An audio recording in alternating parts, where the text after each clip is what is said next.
So one of the things at the beginning of this year, Lightcast did predictions, Mhm. and I'm genuinely curious. I have them pulled up if you want me to share my screen. Do you Just remember your hit prediction? like the top three ones because I think I made a bunch of predictions. Hit like You did. the top You three. did. Okay. This one's coming from, I would say, one of our favorites here, Richard Rosenau.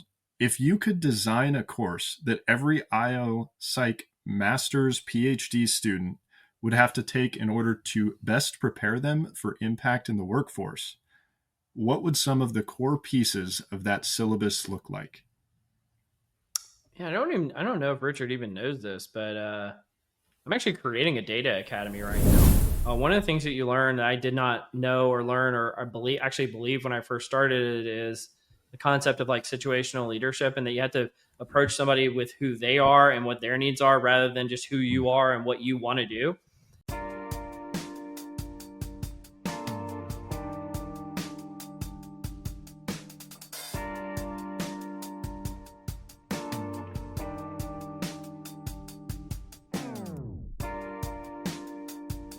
Welcome to Directionally Correct, a people analytics podcast with Cole and Scott, and today's guest, well, kind of nobody. We're doing an Ask Me Anything session with my colleague, Chayce Kowalski.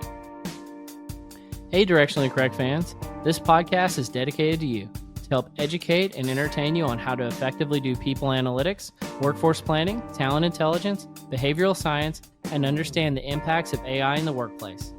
If you're looking to stay connected to the podcast, make sure to subscribe to Directionally Correct Substack newsletter, where you can read Cole's articles or watch the video of the podcast. You can also see video on Spotify or YouTube, or listen to the podcast on your app of choice. Feel free to check out Cole's new book, People Analytics, and everything else that's going on at colenapper.com. As always, all opinions are our own, and thanks for being a listener. Chayce, I appreciate you joining me today. This episode is going to be a little bit different. We're going to be doing an Ask Me Anything episode, or AMA. We've never done one of these before. Probably going to have a completely different feel. Wanted to try things out. I had gotten some advice that trying to make the podcast kind of more interactive with the audience. And so a while back, I posted the question out in LinkedIn, like, hey, does anybody have any questions? Or we're doing an AMA episode. And so frankly, I noodled on those questions for quite some time because I thought I was going to have to record this with me talking to myself, which felt super weird. And so I kind of twisted myself up like a pretzel, thinking like, how am I going to do this? This is going to be super weird. And Chayce, I know you're a coworker of mine and you're an avid listener to the podcast. And I was like talking to you about it, and we're like, well, I could join you. And so I was like, all right, at least we'll be talking to another human being, and I'll have somebody who'll ask me the questions. And so I really appreciate you being willing to join me today. Do you want to say anything at all about like who you are, what you do? Yeah, sure. So first and foremost, thanks for having me.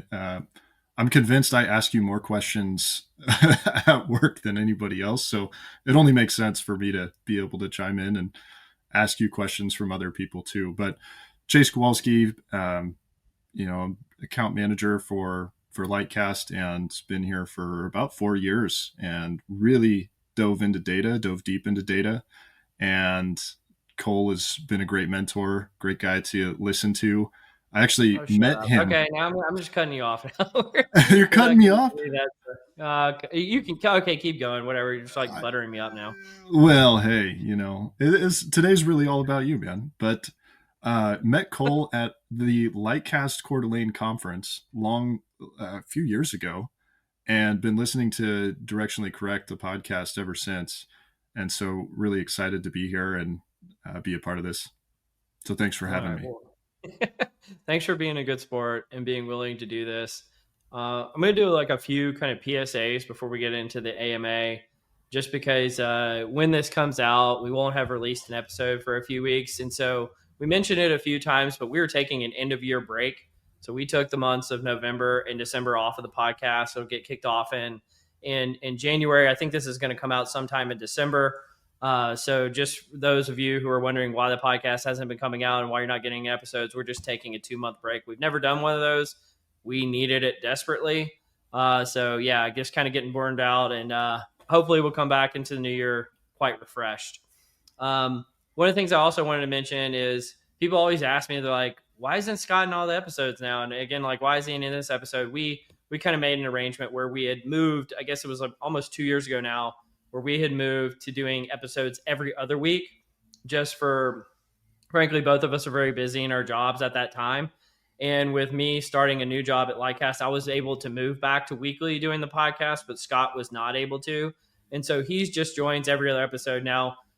Just to kind of get behind the scenes a little bit, we stagger these recordings. Sometimes we'll record 2 or 3 in a single week, and sometimes we won't, we won't record for 2 or 3 weeks straight. And so the release schedule ends up, sometimes it'll be like 2 or 3 episodes in a row where Scott's on there, and then there'll be 2 or 3 episodes in a row where he's not on there. So just wanted to call that out, but he's still around. He's just here for every other week. That's the kind of the way that we're doing things. And then just another one, a common question I get is about why we don't talk about our current or prior employers and use more stories from work. Well, frankly, because we don't want to get fired. And so many of the places that actually every place I've worked before Lightcast, I had non-disclosure agreements and could not talk about that. So if we ever mentioned the employer on there, like, I could get fired in my day job. And I think Scott kind of has the same arrangement with his work. And so we do really cool work, just oftentimes we can't talk about it. And so we try to make the podcast really fun and bring on guests who can talk about what they're doing. And we also try not to name people on the podcast because, like, I'm very public persona. I meet people all the time, but I try to do my best, unless they've been a prior guest on the podcast, to not name people, just because I don't want to put people on blast with, like, unnecessarily, because I've accidentally done that a few times in the past, and that was not good for me or the other people. So try not to do that in anything anymore. But with this said, Chayce, I want to turn it over to you. You're going to be doing the asking the questions, the AMA. So at this point, do you want to kind of take it from here and just take me through, and then we'll do a Cole's Corner and just see how this goes today? I feel very hesitant to hand over the reins to someone else, but let's try this out and see how it goes. Yeah, it's going to be great. So for those that don't know, again, Cole, you put up that LinkedIn post. A lot of the questions that we're going to be covering today came directly from that LinkedIn post. And so I'm going to be calling out who put that comment in there, give them a shout out. That way, hopefully they can listen back to this and then, know that we answered their question. So this one's coming from Colby Kennedy Nesbitt. What's the coolest finding you've discovered or presented?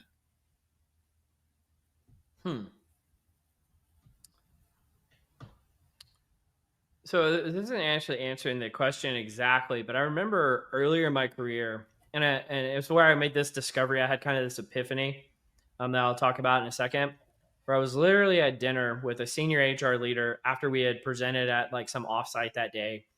And we were just kind of talking conceptually about an idea about what was going on at work. And I literally started drawing a chart on a napkin. I know some people like say, we had an idea, we drew it on a napkin at a bar, but this, like, literally happened. Like, I was, like, literally drawing a chart on a napkin about, like, the concept we were talking about. And they were like, oh, that's so amazing. Let's go do that. And, like, we committed the next, like, 9 months of work based on a chart on a napkin. Now, at this point in time, I had been working for this executive for months, doing rigorous data analysis, trying to do everything I could to meet this demand with no success. And drawing on a napkin literally changed the course of things. And so one of the things I always say to analysts as advice is there's literally no correlation between the amount of effort you put into your work and the impact it has. It's not a small correlation. It's no correlation, which means you can do something, at one point in time and for months or even years, and it have zero impact. And you can literally write something on a napkin and it have more impacts than work that took you 6 months to do. And so I'd say, like, that was actually a very eye-opening fact for me. I was not aware of that at the time. Nobody had ever told me that. And so I try to share that pretty often as a cool and interesting finding I discovered, is that there's no correlation. And if you know that, you have to really be judicious about where you put a lot of effort. Because if you put too much effort, it could all go to waste if it has no impact. Yeah. sometimes those whiteboard scratches are often the best ones. I'm curious, did you draw a diagram on this napkin? Was it some chart that I they can then I can passed? visualize it now. Again, I'm not trying to put anybody on blast, not trying to violate any Yeah, yeah. NDA agreements I had, but I can literally I can visualize the chart in front of me. Like in this, I think it's happened in like 2014, so it was quite some time ago. Yeah. Okay. That's awesome. Well, hopefully that satisfies Colby and the question they had. But Well, let's keep going because I think we got a bunch of them. we do. Let's We have wrap so up. many. Yeah, yeah. Okay, so this one is actually this one's coming from me. So one of the things at the beginning of this year, Lightcast did predictions, Mhm. and I'm genuinely curious. I have them pulled up if you want me to share my screen. Do you Well, just remember your hit prediction? like the top three ones because I think I made a bunch of predictions. Hit like You did. the top You few. did. Okay, I'll read the bolded points here. So, a couple things. A pent up demand of tech exits will lead to many tech IPOs. There The, were actually a couple, but not that many. okay. The crypto reboom will continue. Yeah, I think there's been some very favorable legislation for the crypto industry, so I would think that was a accurate prediction. I'd say that was a hit for sure. I can't say I'm one of those diamond hand people, but yeah, I would agree. Yeah. This one, I thought you nailed spot on. Interest rates should continue to decrease slowly. Yeah. At the time, I think people were predicting that there would be a rapid drop in interest rates to try to stimulate the economy. That did not happen, and yeah, that prediction has been very accurate. Yeah, I'm gonna What did I make. fail on? Hit me with the one I most missed on, just to keep my ego in check. I don't know if you mostly missed on this one. I think this one's just maybe this one's top of mind because of where AI is falling. But the Gen AI Mhm. boom will not turn to bust, but the cost of consumption of AI will begin to be passed to the consumer. Yeah, I think I was right and wrong because for a hot second there, OpenAI started to charge like $20,000 for the most, what they call them, like the models that are the most advanced. They have a name for it. I can't. It's escaping me right now. But I think that actually went away after they Hmm. started releasing GPT-5.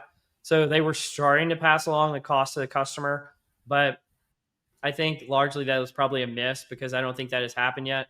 I still think it's probably going to have to happen.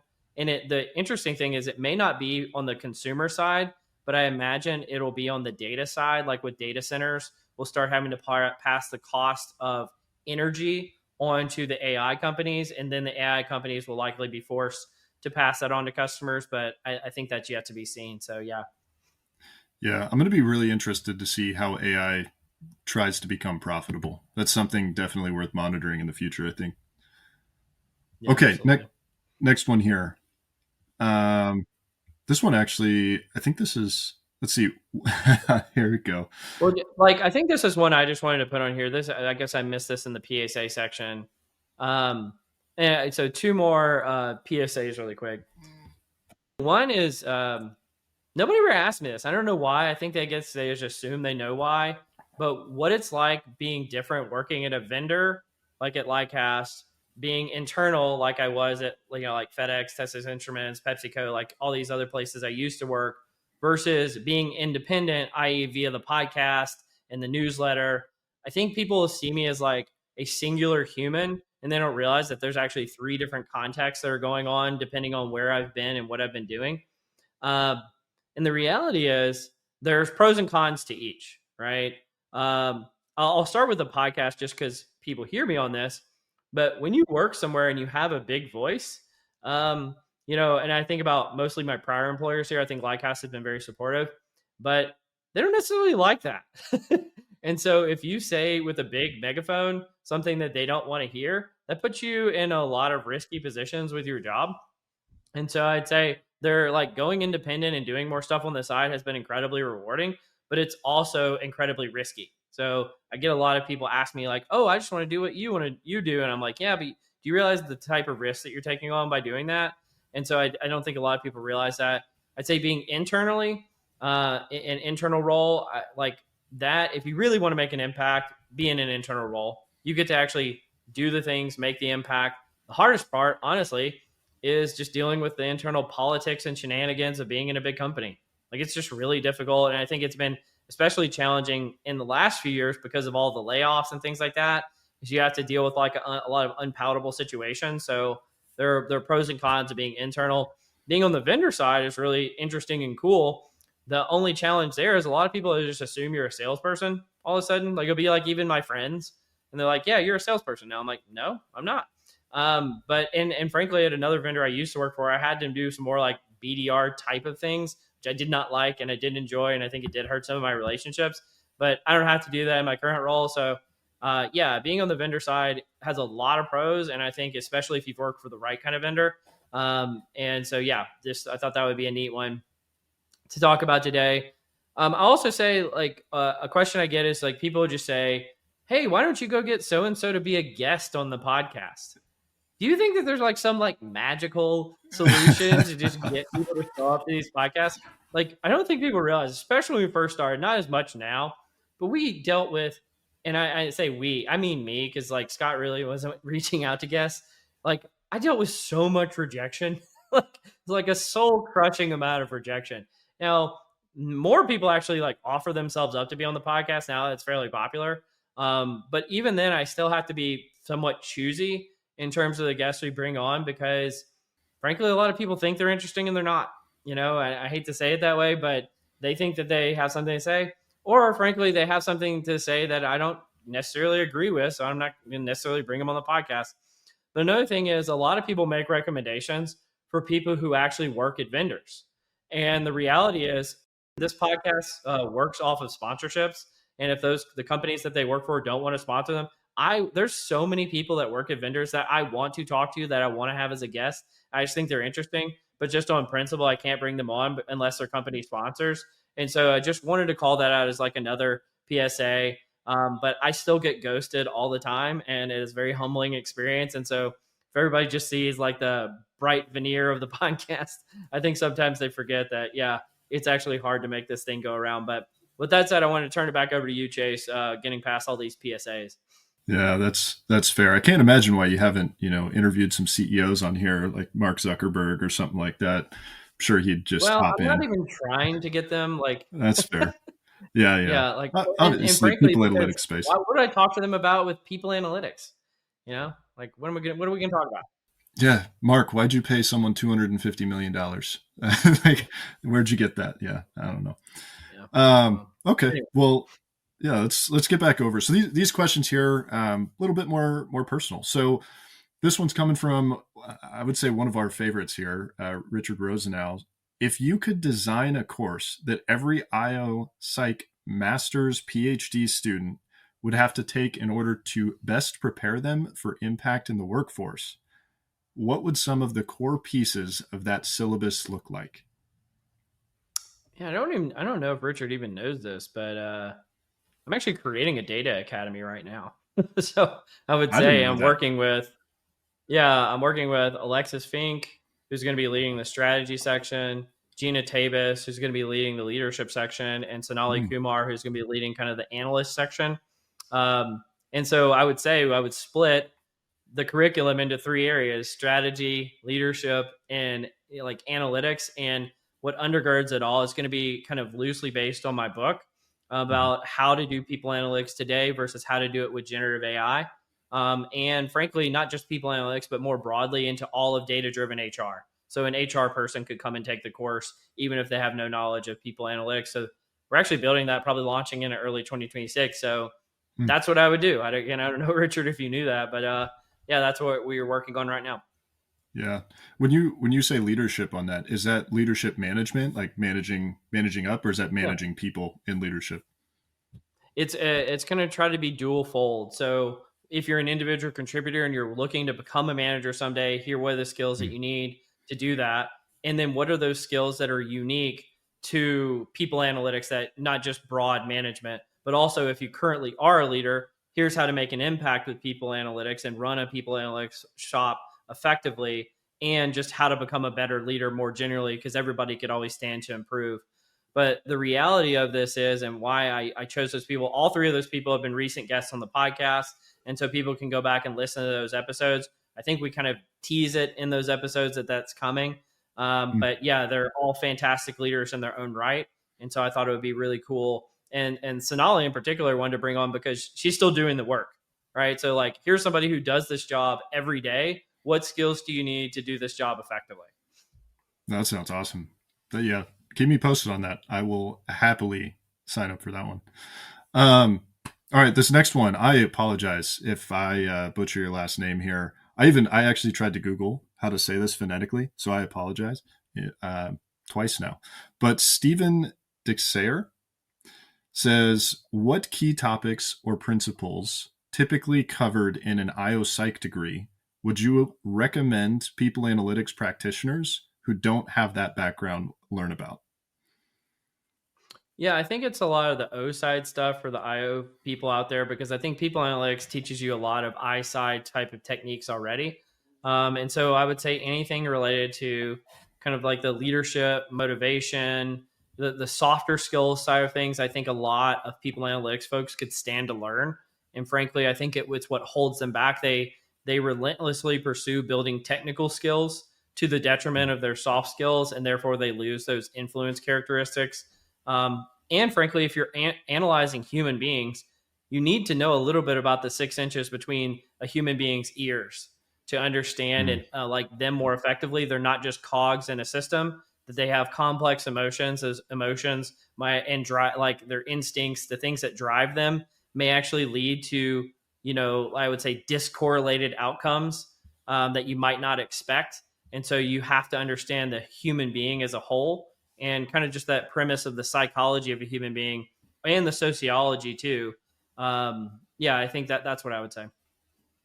Yeah, I don't know if you want to dive deeper into this, but with the way that AI enhances and enriches the technical skills and kind of reduces the ceiling, or at least the entry level that you have to get into, I think those soft skills are becoming so much more important in the day to day. Yeah, absolutely. I know we've done some research on that too, but yeah, absolutely. Yeah. All right. Next question. Christopher Peterson wants to know, what is your biggest survivable mistake as defined by you? And there's some more in there that he wants, but I think that's the gist of the question. Yeah, they want me to open up on this one, and I guess I Yeah. should. Yeah. I would say the biggest survivable mistake, and many people, I don't have this problem as much anymore because I think I've just become a more well-adjusted human being. But man, earlier in my career, I was a pill to deal with. And I really struggled to get along with leaders. I would say the biggest survivable mistake I made is I went into management too early. I was not ready to be a manager. I was not well adjusted enough to be a manager.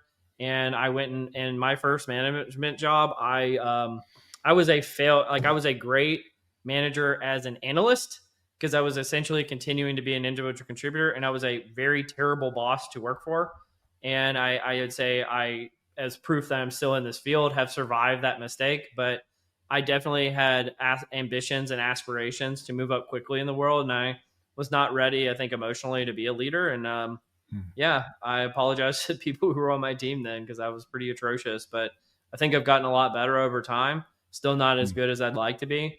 But I don't even think I had the self-awareness at the time to know how bad I was. And yeah, I'd say that was definitely a mistake.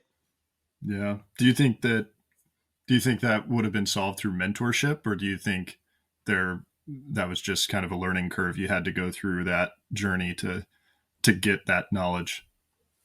No, I think and I've done a ton of, again, mentorship over the years to other people, because whenever I meet like a really high need for achievement person, like I was and still am, frankly, and I see them and they say, "Man, I want to move up in the world. And I want to move up fast." I say, "Okay, why do you want to get into leadership in particular?" And if it's just for the pursuit of like more power or having more seniority, I say that's the wrong reason.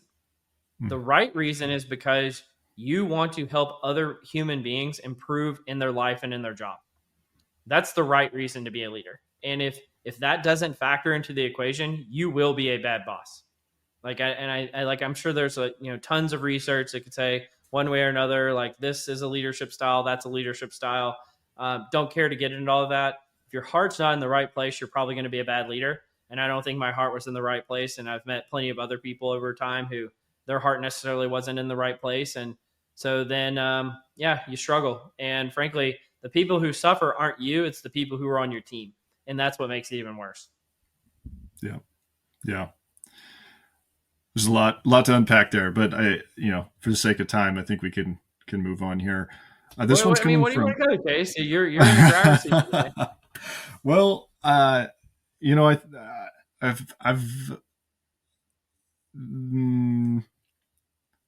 I will keep.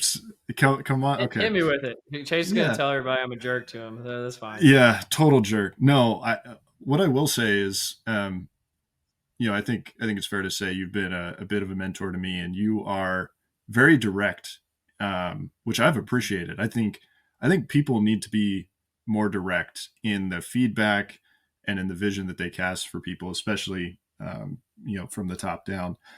But how do you breathe that life into somebody, like without crushing their hopes and dreams? Because I think, to your point, there's a lot of people that want to take the easy way to get into leadership. Ultimately, there really isn't a good way to take the easy way into leadership. You got to put in the groundwork. Yeah, breaking into leadership is a challenge. It's like one of the biggest hurdles to get over in your career. I would say, in terms of being direct with you, one of the things that you learn that I did not know or learn or believe when I first started it is the concept of like situational leadership, and that you have to approach somebody with who they are and what their needs are rather than just who you are and what you want to do.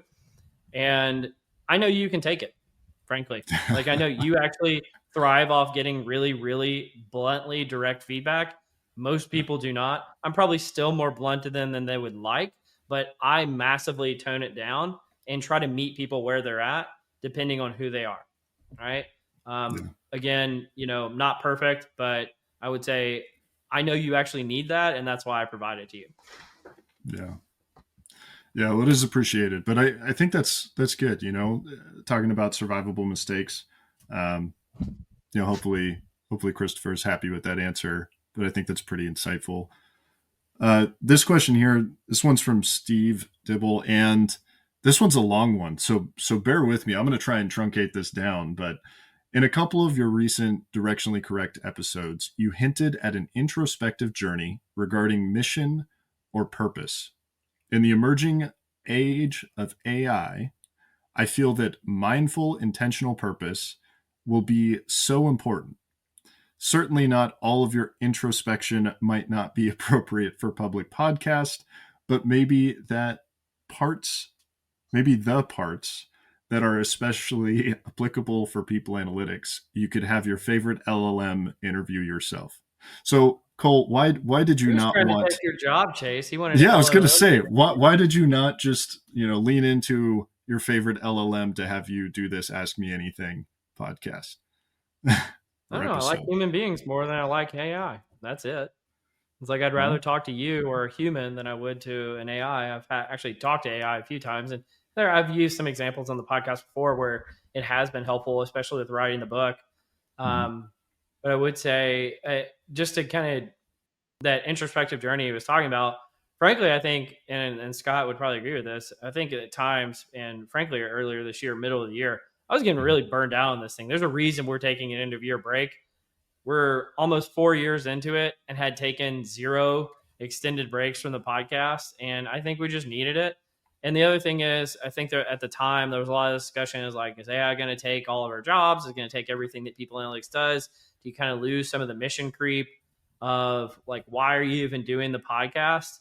And so I just think we needed a hot second to kind of rediscover. Frankly, I think I've just kind of broadened my interest. And so one of the things that I've done recently is change the intro to saying it's just a People Analytics podcast to say it's about people analytics, talent intelligence, workforce planning, behavioral science, and the future of work with AI at its core. The reason why is wanted to give myself more breath to talk to more people about more interesting things, because frankly, I just have a variety of interest. And I felt like, and I think Scott would agree with this too, we felt like we were just kind of talking to the same people, having the same conversation over and over again, trying to kind of breathe some life into it and just giving us a little bit more breath. So I would say that that's probably the answer. I don't think LLMs like necessarily like demotivate me or anything like that, but I do at times want to talk about more than just AI. Yeah. Yeah, actually, as we were preparing for this, I thought about asking you some more AI questions, but honestly, it's like it's becoming a taboo in my vocabulary talking about AI. Every time I'm reading these questions about AI, I'm like, it hurts. It's not just a taboo; it's boring. It's like people are all worried about. I call Yeah. them like overpopulation on Mars issues. We haven't even landed on Mars yet, and you're already worried about overpopulating it. We haven't even gotten to AGI yet, and we're all worried about what this post AGI world looks like. I'm like, we may never get there. Like, you guys are Yeah. just worried about stuff that has not happened. Yep. Couldn't agree more. All right, next question. This one is from Andrew Pitts. He's got a few in here, but we'll start with this one. If you could live in any non-U.S. city in the world, where would it be and why?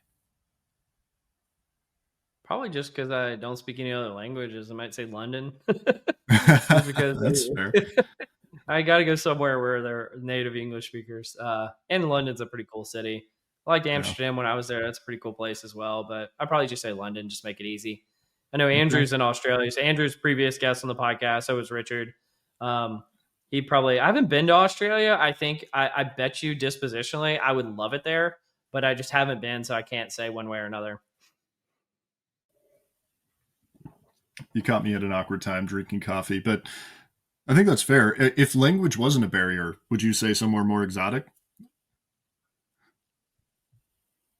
I don't know, man. I remember earlier in my career, one of the things people find surprising about me is I'm like in Hogan terms, I have like such a low hedonism score, meaning means you just don't pursue things for the fun of it. You just enjoy doing things to do them.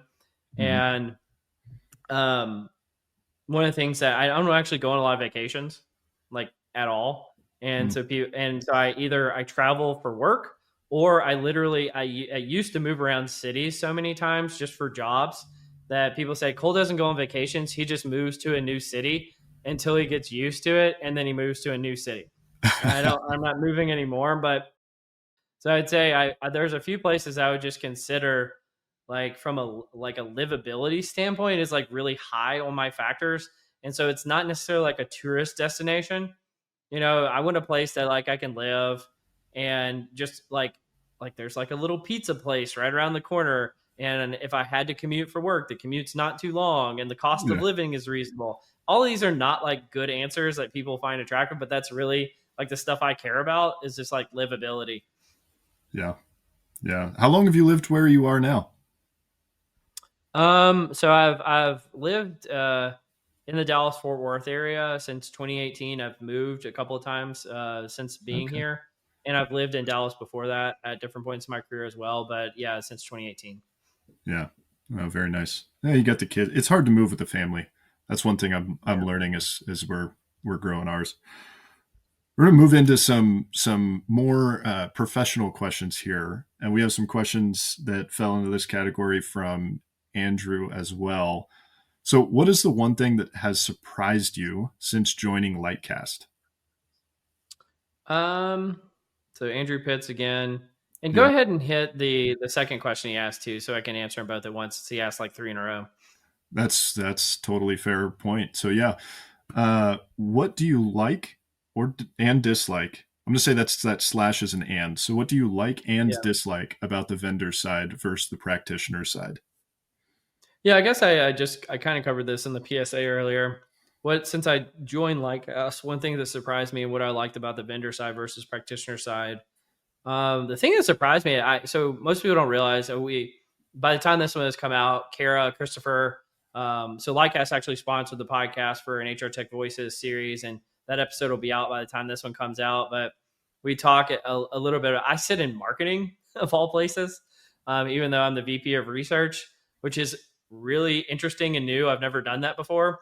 And so Kara actually described this really well, that she said, she's a marketing person who's trying to learn about the HR space, and I'm an HR person trying to learn about the marketing space. And so we complement each other well. And so I'd say that has been surprising just because I've learned a lot. Like I'm usually the odd man out in most meetings that I'm in with marketing team because like and Cole's here to talk about the weird research stuff that he's doing. So that is interesting. I'd say what do I like and dislike about the vendor versus practitioner side? I think I kind of covered this earlier, but the vendor side, I do travel a lot more. That is good and bad. Like if it's travel where I want to go, it's good. If it's travel where I don't want to go, it's a little bit bad. I'd say the practitioner side. Um, yeah, I think the things that I guess I'd just say more generally, and I think people could probably understand this from the undertone of the podcast at times and some of the other podcasts I've been a guest on, Hmm. is I'm just kind of tired of the same old HR problems, right? And it's not that I'm tired of the problems because I really enjoy solving problems. I'm tired of the same old HR pushback, and HR just doesn't get data and analytics yet. I'm just kind of over it, right? Hmm. And so I wrote a book on how to overcome a lot of those things. I've done it. It feels like countless times now, but in my mind, it's time for HR to just evolve. Like I'm kind of like I'm tired of having the same old discussions. I'm tired of them not having the appropriate skill sets or the appropriate vision, or frankly understanding how how HR brings the value of human capital to the business, even if you're the CHRO of a company. Like I'm just kind of over that. And so Hmm. I would say that's probably the part I dislike about the practitioner side. But obviously, like I said earlier, the part that's so enjoyable is really twofold. It's getting to do your life's work, like getting to do people analytics. I feel like that's just kind of my life's work. And getting to do it internally, you really get to see it and make an impact. And then also being on the leadership side, you get to impact other people's lives and see them grow and mature. That's also been incredibly valuable. So really like that. So I guess I feel like that's a pretty fair and balanced answer. Yeah. Yeah, I'd agree. Um, this one may be along the same lines of that travel piece, but this question's for me. There's so many conferences that happen every single year, whether it's the likes of an HR Tech or the Gartner conference that just happened or SIOP. But which conferences were actually enjoyable to attend? I'm actually, people aren't going to believe this, but one of the things I've been struggling with, I've talked a little bit about on the podcast, but I've actually been struggling more with like social anxiety lately. I Mm, know that really? might sound surprising because like I have to interact with folks so often, but it's made conferences, even the ones I like, a little bit harder to deal with, Mm, frankly, just because there is comfort in being unknown. Like people don't realize it. So once you become a little bit more known, I don't think I'm like the most known person on earth, but at certain conferences, especially the ones I used to like the most, those are also the ones I'm most known at, which means I have the least chance to just blend into the background and be myself and just go out and enjoy the conference.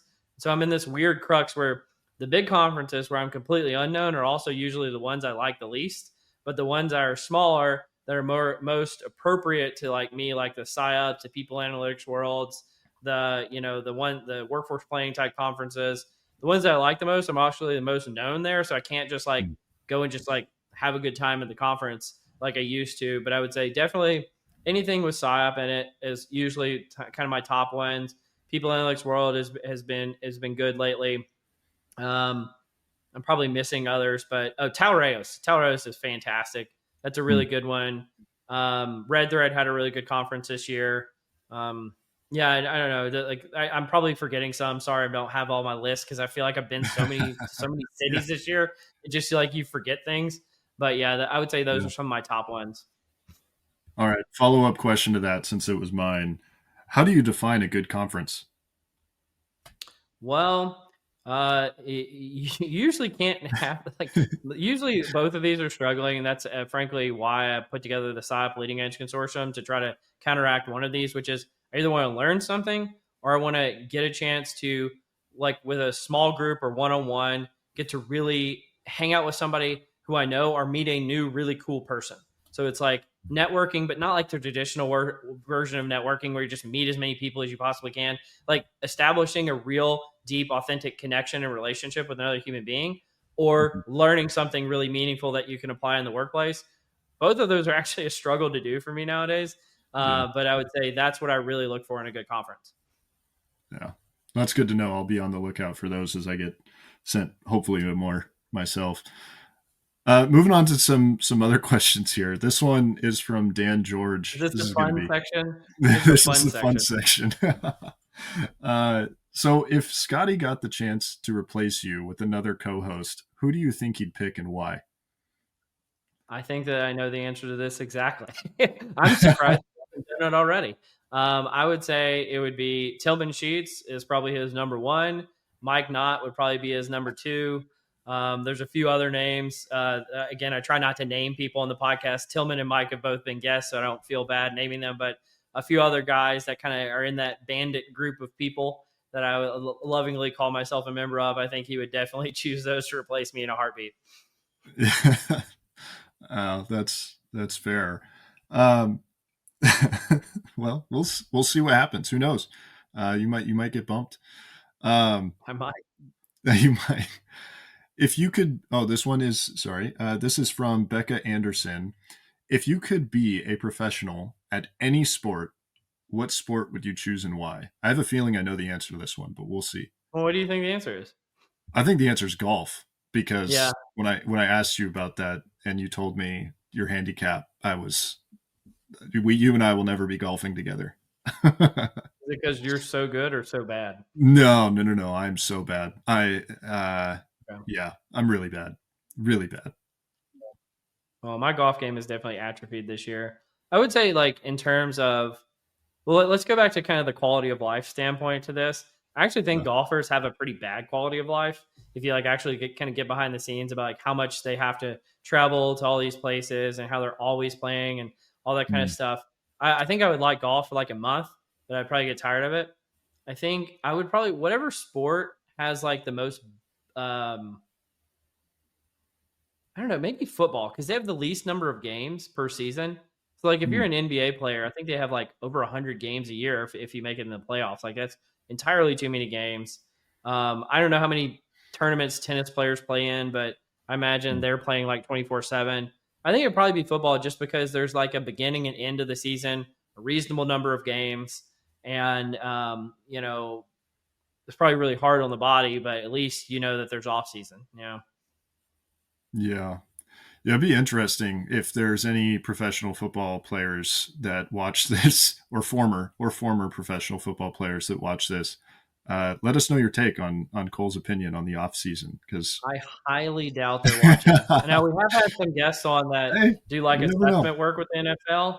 So Yeah, like Gina herself works for the Arizona Cardinals, and then we had Charles Sherbaum and yeah, his name is escaping me, Harold Goldstein, who do the assessment for the NFL Combine, and I might do some more stuff with future NFL type things. So there yeah, are people adjacent to the NFL that are on here, but no NFL players probably that listen. yeah, yeah.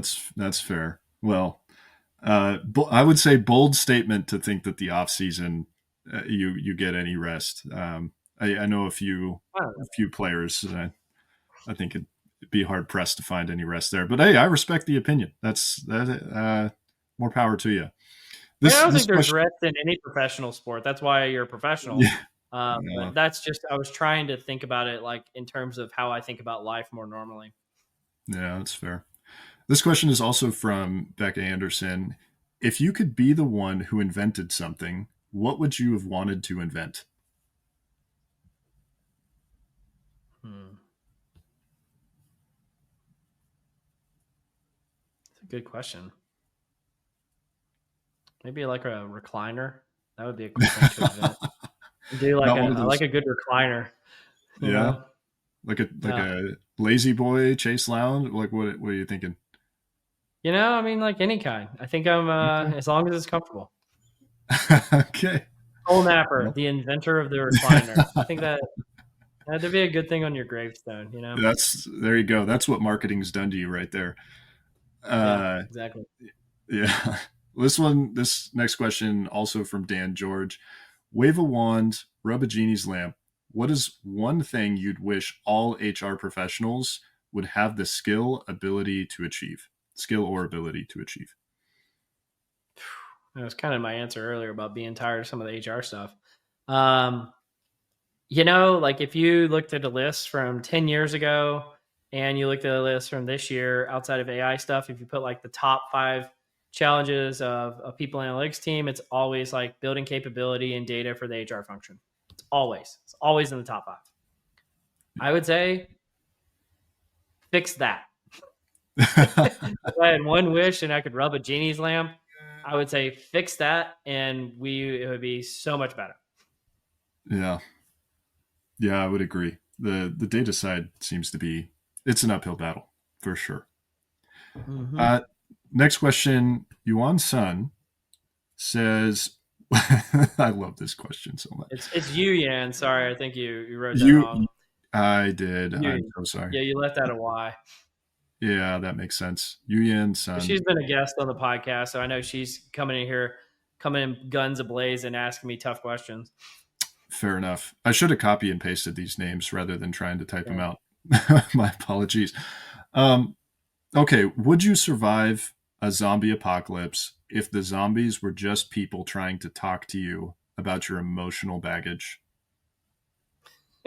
So the backstory here is Yu Yan came on the podcast, and we had, I would call, one of the most sentimental discussions about her growing up in rural China, moving to the U.S. Very kind of meaningful podcast, frankly. And we had conversations since then about how I would never do that, like open up that much. And so she recently had me on her amazing lives, kind of LinkedIn live, and forced me to talk about a bunch of stuff I didn't want to talk about. And so that's what she's getting here with like my emotional baggage. If people force me to talk to her about it, well, Yu Yan, I joined your podcast, so you're welcome. There you go. That's my answer. Is that the equivalent? Was her podcast the equivalent of a zombie apocalypse? Is that the? No, she's just trying to be funny. I love it. I love it. Hi, I'm Stacy Nordwall, host of Toot or Boot, the show that boots burnout culture and calls out corporate nonsense. Each week I talk with bold leaders and good troublemakers who are rewriting the rules of work. We dig into what's broken, what's working, and how to build something better, with a mix of practical advice and humor. If you're ready for a healthier, more human workplace, this is your show. Okay, this question is from Catherine Brecken. Who is the directionally correct guest that has wowed you the most in terms of their analytics experiences, and who for their non-people analytics experiences? So their analytics experiences. I mean, I'll say recently, Ludic Stellick, that guy is he's just brilliant. And I finally got to kind of nerd out with somebody about like deep technical subjects, but I can't even hold a candle to that guy. There was a point in time where I was really, really trying to be a world-class technical expert. And that's kind of running on fumes now because I just don't keep up as much as I used to, but Ludic is just amazing. So I'd say him. For their non-people analytics experiences, I actually think about like the people who I admire who were able to make influence and impact. And so I think like Alexis Fink, she's talked multiple times on the podcast about the work that she's done at Meta and Microsoft and Intel. I'd say Amit Mohindra, the episode way back where he talked about power. That was a transformative episode for both me and Scott. RJ Milner, I think he has probably the most executive presence of any. I think he's a chief people officer now. He was a people analytics leader, and he's like one of the few people I think could actually make the transition from people analytics leader to chief people officer successfully. And I think that I would say somebody like him. I'd say Prasad Sethi founded the Google team. Clearly, just an incredibly emotionally intelligent leader. I'm probably forgetting others, but those are the ones that come to mind. Yeah, I really liked. I've listened to all the sessions with Alexis, and they are incredible. Love those. Yeah. So she's amazing. Yeah. Sweet. Well, I think this gets us to. Are we ready for Cole's Corner? Yeah. It's weird that I get to bring that up. Yeah. Well, let's call it Chayce's Corner today. Okay. Chayce's Corner. All right. Welcome to Cole's Corner. Sure. You take me through these. How about that? All right. Happily. So one of the things, little backstory, just going to give a minor bit of context to this question. So when I was in college, I had a roommate who decided to major in philosophy, and my roommate, there's three of us. My other roommate and I kept antagonizing him, saying, "How are you going to get a job with a philosophy degree?" Insert AI here.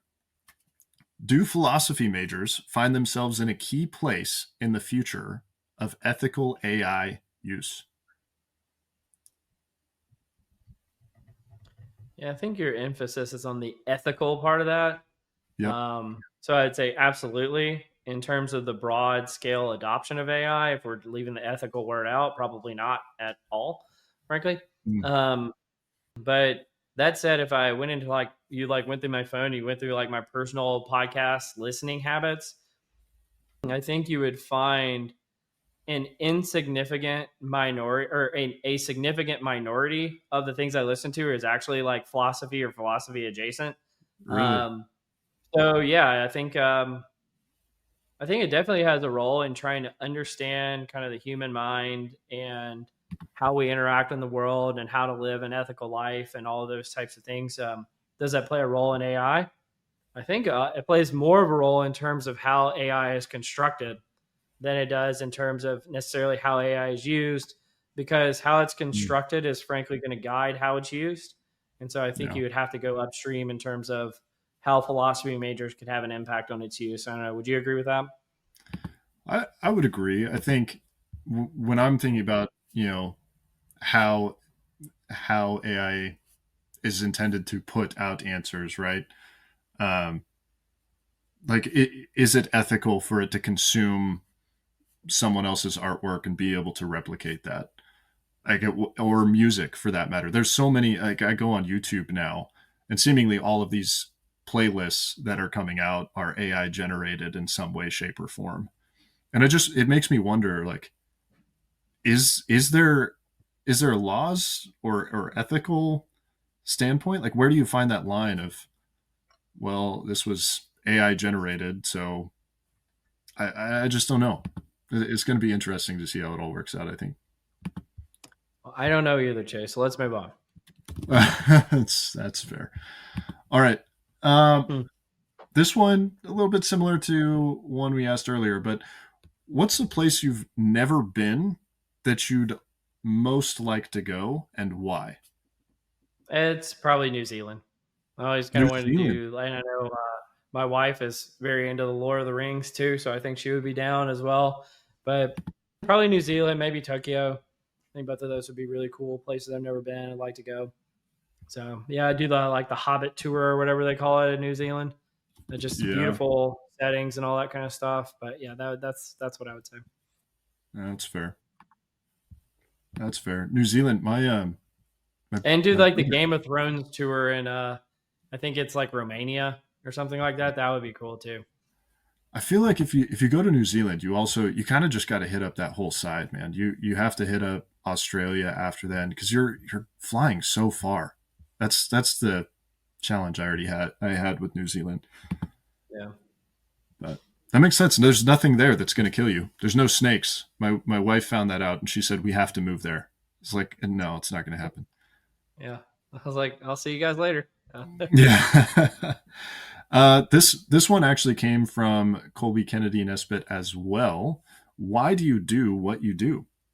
So Colby was wise. She knew that this was a typical Kohler's Corner question, so she asked it. Yeah. So why do I do what I do? Well, it's actually kind of changing. So funny enough, I don't really do people analytics anymore. I know that sounds weird to say. I'm more along like akin to like a labor economist in my day job in terms of Mm. how we look at data, how we analyze it, the type of research we do, a lot of things I get to talk about on the conference circuit. So if I'm not talking about my book, which is explicitly about people analytics, most of the time I'm talking more about like economics, labor economics, microeconomics, macroeconomics. Um, I find that stuff fascinating. So why am I doing it now? I've jokingly been saying I'm kind of tired of hearing about people's feelings. So I've been spent like an entire graduate school plus 15 years into a career doing research about like how do people feel Mm. and what are their feelings and how they impact the workplace. And I kind of got burned out on that. So the great thing about economics is it still talks about human beings, but it doesn't talk about them in terms of like, again, the 6 inches between their ears. And I just need a little break from that.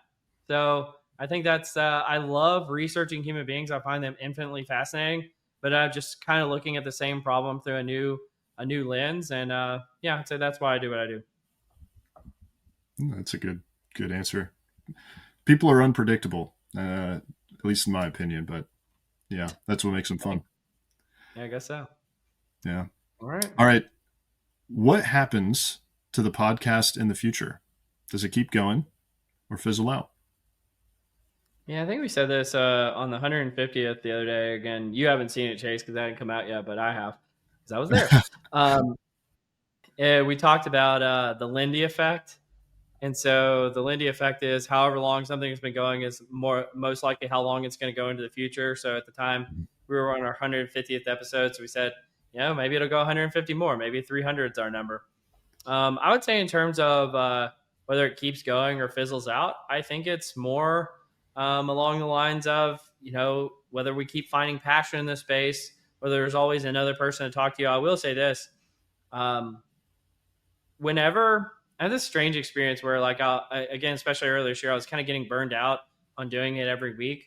But simultaneously, I would have a conversation with somebody and I'd be like, man, I really want to talk to them on the podcast.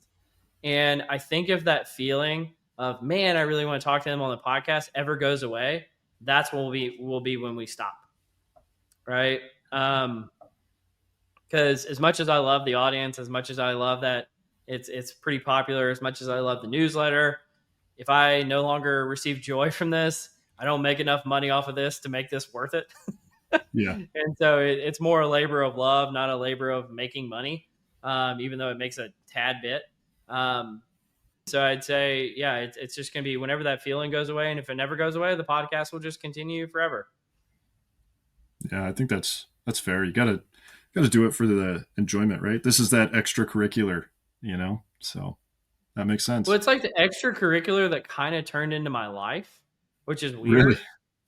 Well, because like here's an interesting point, and again, I don't think I've ever said this on the podcast, but like if this podcast didn't exist, I definitely wouldn't be at Lightcast right now. And it's not like I wouldn't like Lightcast. It was Lightcast would not have liked me or known who I was. Like if I didn't have the podcast, I wouldn't have been Coeur d'Alene when you and I met, right? Like that was like the reason. Like a lot of the, like, in terms of thinking it's like this big like explosion of a decision tree of like the possibilities of my life. A lot of the branches of that tree that have been like happenstance things that have come up are the root cause of it was this podcast or the newsletter or both. And now, frankly, the book is kind of opening up new territories there too. But again, the book wouldn't have happened without the podcast. I mean, like we can go to kind of the etymology of the book. The book happened because I was co-chairing the People Analytics World Conference. The People Analytics World Conference happened because I had hosted the People Analytics World podcast. The People Analytics World podcast happened because they had seen me doing this podcast. All right. Yeah. And so like most of the things, if you look at kind of the trail of breadcrumbs that led from what happened to that, it was just starting this podcast and frankly keeping going with it. And so that is another thing that kind of factors in my mind about whether it fizzles out or not, is like it opens up a lot of opportunities. Will those opportunities cease to exist if the podcast cease to exist? But I've kind of come to terms with that of like, if I fall out of love with it, it would be fine to kind of quit it, even if those opportunities cease to come up.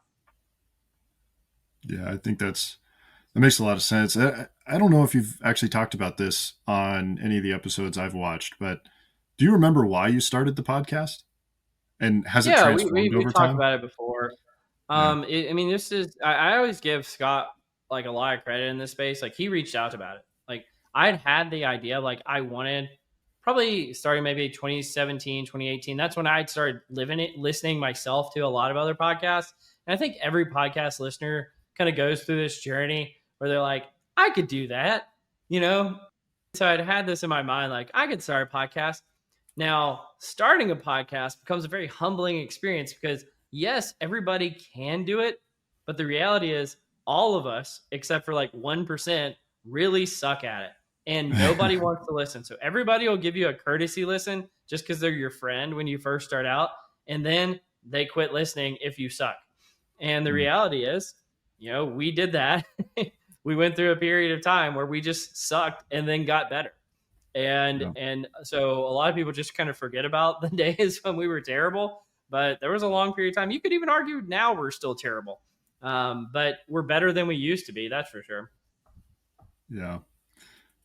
Yeah. Well, it's always fun to see how it's evolved over the years. And for what it's worth, I still appreciate it. Still look forward to those episodes. And I know we got several more to come out. I think this is the last section here, actually. Yeah, we're gonna do What? some the what am I reading? Yeah. Yeah. All right, What let me are let me you pull up the reading? let me pull up the first article.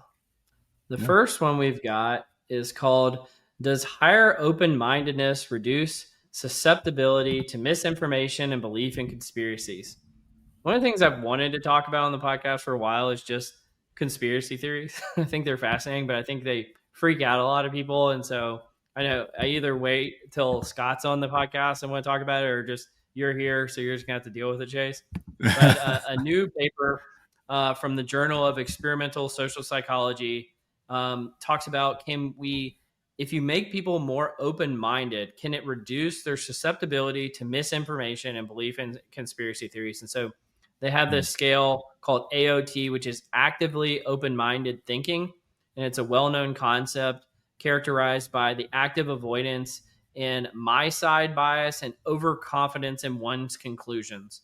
And what they found is, in this sample, relatively small, so 462 people in the first study and 464 in the second study, that AOT can show increased in pre-bunking, like an intervention to kind of reduce conspiracy beliefs, and that higher AOT actually translate to the better ability to discern true from false information and reducing the belief in conspiracy theories.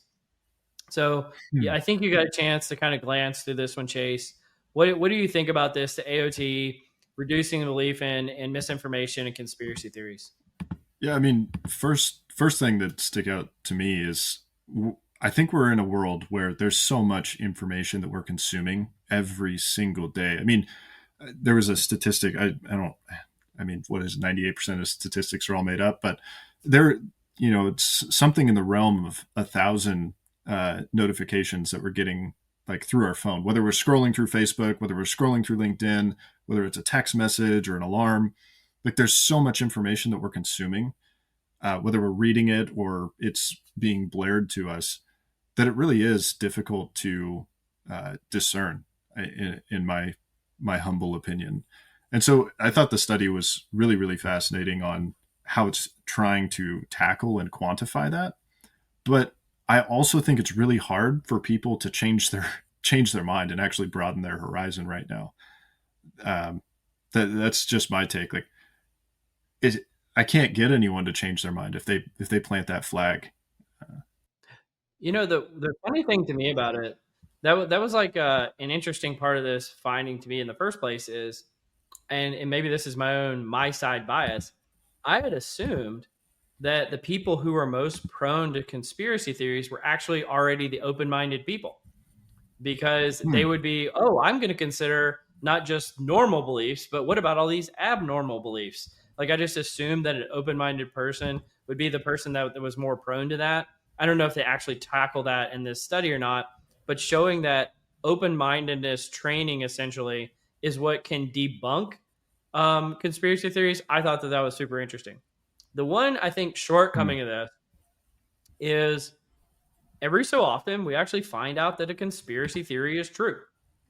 and That and is so hard. we try and so what AOT looks like to me, if you're debunking or trying to prove to someone that if they believe in a conspiracy theory, um, that you're actually kind of like brainwashing them or gaslighting them. Yeah. And if the conspiracy theory is actually true, that this is actually much more malicious than it looks. But Yeah. knowing that I would say most conspiracy theories probably are not true, or maybe they only have like a grain of truth in them and they're like Hmm. 98% false. I think this is a very interesting study, especially in the Yeah. moment that we live in, when there's so much like competing narratives for like what is the ground source of truth. We can't even agree. We all have like our own little bubbles. We can't even agree on Yeah. what truth is. And so I think that this was very kind of timely in that respect. Yeah. Well, I think here's the real question: is Bigfoot real or not? I don't know if that's a conspiracy theory. I think that's just for, guys who are nerds who want to go and hang out in the woods. Like they're going to Yeah, go find Bigfoot. Um, yeah, but, but anyway, yeah, let's do the next one. yeah. This was an interesting one. I don't know if it's particularly insightful, but I think it says a lot about the moment that we're in, which is a professor at Virginia Tech, Christopher Wing, who actually reached out to me after I did a presentation earlier this year. I presented at a conference called IPAC, and I talked Mm, about a lot about like how job analysis and job architecture are changing, and I cited his research, this commentary in the IOP journal called "If It Looks Like a Worker and Quacks Like a Worker, Is It a Worker?" Initiating the development of a precise and robust definition of a worker. So we're over 100 years into the existence of like behavioral sciences and IO psychology, and we've been studying workers this whole time, and no one had ever defined what a worker is. And I mm, thought this was fascinating. And the impetus for why there was this need of determining what a worker is because so many people are now confused about what a worker is because of the introduction of generative AI. And yeah, so we're having to define now for the first time what was kind of self-evident, that a human being is a worker. And now we're having to think like, is a gig worker a worker? Is a volunteer worker a worker? Is a caregiver a worker? Is a child laborer a yeah, worker? Is a non-human animal a worker? Is an AI a worker? And all yeah. of these are different examples of what is a worker. And so I thought this was fascinating as a concept that we have to look into this. But what were your thoughts on this one, Chayce? Yeah, so I know Tesla's doing their robots, right? So are those robots going to be workers? And if so, how do will they be taxed? There was another Well, article they that I was probably don't have following. income, so they probably can't get taxed. But yeah, like, are they Well, a but worker? Probably do a you robot. tax the business, right? Like are they I don't know how that works. But then yeah, you have so many AI agents now as well that are performing tasks. Is that task work? Is that task taxable? I have no idea, but I think the tax implications of the definition of worker is what I'm most interested in. That's actually a really good point. I remember this was probably almost a decade ago. I was talking to a lawyer about because this is when we thought driverless cars were just around the corner, and Yeah, actually they're just now starting to come out now. But yeah, it was very like 2015ish. It was very hot and heavy. Driverless cars, they're going to take over. There's going to be no more drivered cars anymore. And I remember asking a lawyer, I was like, what are they going to do about like speeding tickets? Because like there's a yeah, lot of municipalities that their main source of income in like these small towns is just speeding tickets. And so with driverless cars, presumably there's going to be no more speeding, and therefore there's going to be no more tickets written. What are they going to do? And the lawyer basically said, "Oh, they're just going to change the laws to make something else illegal so that they can tax that, because a speeding ticket is like an effective tax on the people who go through that town." And so I yeah, wonder, to your point, if it becomes too pronounced that there are so many more workers, but they're non-human workers that are hmm, producing the productivity outputs for businesses.